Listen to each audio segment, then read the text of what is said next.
ഡൽഹി കലാപക്കേസുമായി ബന്ധപ്പെട്ട കേസിലെ പ്രതി ഉമർ ഖാലിദിന് താൽക്കാലിക ജാമ്യം 3 ദിവസത്തെ താൽക്കാലിക ജാമ്യം എന്ന വാർത്തയാണ് വരുന്നത്. ഡൽഹി ഹൈക്കോടതിയാണ് 3 ദിവസത്തെ ഇടക്കാല ജാമ്യം അനുവദിച്ചത്.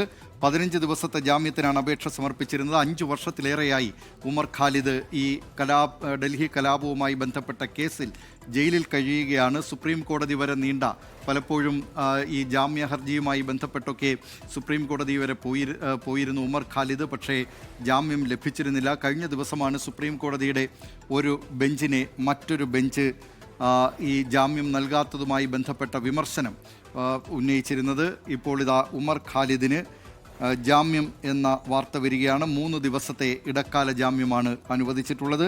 15 ദിവസത്തെ ജാമ്യത്തിന് അപേക്ഷ നൽകിയിരുന്നെങ്കിലും ഇപ്പോൾ ഉമർ ഖാലിദിന് ജാമ്യം ലഭിച്ചിരിക്കുകയാണ്. വിവരങ്ങളുമായി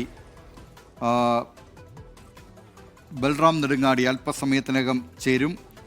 ഡൽഹി കലാപവുമായി ബന്ധപ്പെട്ട കേസിൽ ഉമർ ഖാലിദിന് ജാമ്യം അനുവദിച്ചിരിക്കുന്നു. 3 ദിവസത്തെ, അത് പ്രത്യേകിച്ച് മാതാവിന് ശസ്ത്രക്രിയ എന്ന കാര്യം കൂടി ഇതിൽ ചൂണ്ടിക്കാട്ടിയിരുന്നു. അതോടൊപ്പം തന്നെ മറ്റൊരു കാര്യം പറഞ്ഞിരുന്നത് അന്തരിച്ച അമ്മാവൻ്റെ മരണാനന്തര ചടങ്ങിൽ പങ്കെടുക്കണമെന്ന കാര്യം, അതും ഉമർ ജാമ്യാപേക്ഷയിൽ ചൂണ്ടിക്കാട്ടിയിരുന്നു. ഈ ജാമ്യാപേക്ഷ കഴിഞ്ഞ ദിവസം ഡൽഹിയിലെ കട്കഡൂമ അഡീഷണൽ സെഷൻസ് കോടതി തള്ളിയിരുന്നതാണ്. ജാമ്യം നൽകുന്നതിന് മതിയായ കാരണങ്ങളില്ല എന്ന് പറഞ്ഞായിരുന്നു അന്ന് കോടതി ഈ ജാമ്യാപേക്ഷ തള്ളിയത്. തുടർന്നാണ് ഉമർ ഖാലിദ് ഹൈക്കോടതിയെ സമീപിച്ചത്. ജസ്റ്റിസുമാരായ പ്രതിഭ എം സിംഗ്, മധു ജെയിൻ എന്നിവരടങ്ങിയ ബെഞ്ചാണ് ഈ ഹർജി പരിഗണിച്ചത്. ഡൽഹിയിൽ നിന്ന് വിവരങ്ങളുമായി ചേരുന്നു ബൽറാം നെടുങ്ങാടി, എന്തൊക്കെയാണ് ഈ ഉമർ ഖാലിദിൻ്റെ താൽക്കാലിക ജാമ്യവുമായി ബന്ധപ്പെട്ട വാർത്തയുടെ വിശദാംശങ്ങൾ? ദിലീപ് കുമാർ, ഡൽഹി കലാപ ഗൂഢാലോചന കേസിൽ ഉമർ ഖാലിദിന് ജാമ്യം അനുവദിച്ചിരിക്കുകയാണ്. ഡൽഹി ഹൈക്കോടതിയാണ് ജാമ്യം അനുവദിച്ചിരിക്കുന്നത്. 3 ദിവസത്തെ ഇടക്കാല ജാമ്യമാണ് ഉമർ ഖാലിദിന് അനുവദിച്ചിരിക്കുന്നത്. 15 ദിവസത്തെ ജാമ്യത്തിനായാണ് ഉമർ ഖാലിദ് കോടതിയെ സമീപിച്ചിരുന്നത്. കഴിഞ്ഞ ദിവസം വിചാരണ കോടതി ഉമർ ഖാലിദിന്റെ ജാമ്യാപേക്ഷ തള്ളിയിരുന്നു.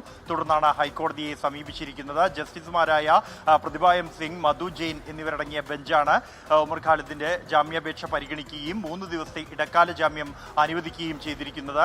രോഗാവസ്ഥയിലുള്ള അല്ലെങ്കിൽ ശസ്ത്രക്രിയ നടക്കാനിരിക്കുന്ന മാതാവിനെ കാണാനും പരിചരിക്കാനും ആവശ്യപ്പെട്ടുകൊണ്ടാണ് ഉമർ ഖാലിദ് ജാമ്യാപേക്ഷ നൽകിയത്. ഇതോടൊപ്പം തന്നെ അമ്മാവന്റെ മരണാനന്തര ചടങ്ങുകളിൽ പങ്കെടുക്കണമെന്നും ഈ ജാമ്യാപേക്ഷയിൽ ചൂണ്ടിക്കാണിച്ചിരുന്നു. നേരത്തെ അദ്ദേഹത്തിന്റെ ജാമ്യാപേക്ഷ തള്ളിയ വിചാരണ കോടതി നേരത്തെയും ഉമർ ഖാലിദിന് ജാമ്യം അനുവദിച്ചിട്ടുണ്ട്. സഹപ്രതികൾക്കും ജാമ്യം അനുവദിച്ചിട്ടുണ്ട്. ഈ ജാമ്യം അനുവദിച്ച ഘട്ടത്തിലൊന്നും തന്നെ ജാമ്യ വ്യവസ്ഥകൾ ഒന്നും ഇവർ ലംഘിച്ചിട്ടില്ല എന്നുള്ളതും വാസ്തവമാണ്. എങ്കിൽ പോലും ഇതൊന്നും തന്നെ ഇവർക്ക് വീണ്ടും ജാമ്യം അനുവദിക്കാനുള്ള കാരണമല്ല എന്നും ഇതിന്റെ മെറിറ്റിന്റെ അടിസ്ഥാനത്തിൽ മാത്രമായിരിക്കും ജാമ്യം അനുവദിക്കുക എന്നും വ്യക്തമാക്കിയിരുന്നു. തുടർന്നാണ് ജാമ്യാപേക്ഷ തള്ളിയത്. എന്നാൽ ഡൽഹി ഹൈക്കോടതി ഇപ്പോൾ ജാമ്യം അനുവദിച്ചിരിക്കുകയാണ്. 3 ദിവസത്തെ ഇടക്കാല ജാമ്യമാണ് അനുവദിച്ചിരിക്കുന്നത്. പ്രധാനമായും ഈ ആവശ്യങ്ങൾ, രോഗാവസ്ഥയിലുള്ള മാതാവിനെ കാണാനും പരിചരിക്കാനും ഈ ആവശ്യം പരിഗണിച്ചുകൊണ്ടാണ് 3 ദിവസത്തെ ഇടക്കാല ജാമ്യം ഡൽഹി ഹൈക്കോടതി അനുവദിച്ചിരിക്കുന്നത്. ദിലീപ് കുമാർ, ഡൽഹി കലാപ ഗൂഢാലോചന കേസിൽ 5 വർഷത്തിലേറെയായി ജയിലിൽ കഴിയുന്ന ഉമർ ഖാലിദിന് 3 ദിവസത്തെ ഇടക്കാല ജാമ്യം അനുവദിച്ചിരിക്കുകയാണ് ഡൽഹി ഹൈക്കോടതി. വിവരങ്ങൾ നൽകിയത് ബൽറാം നെടുങ്ങാടി.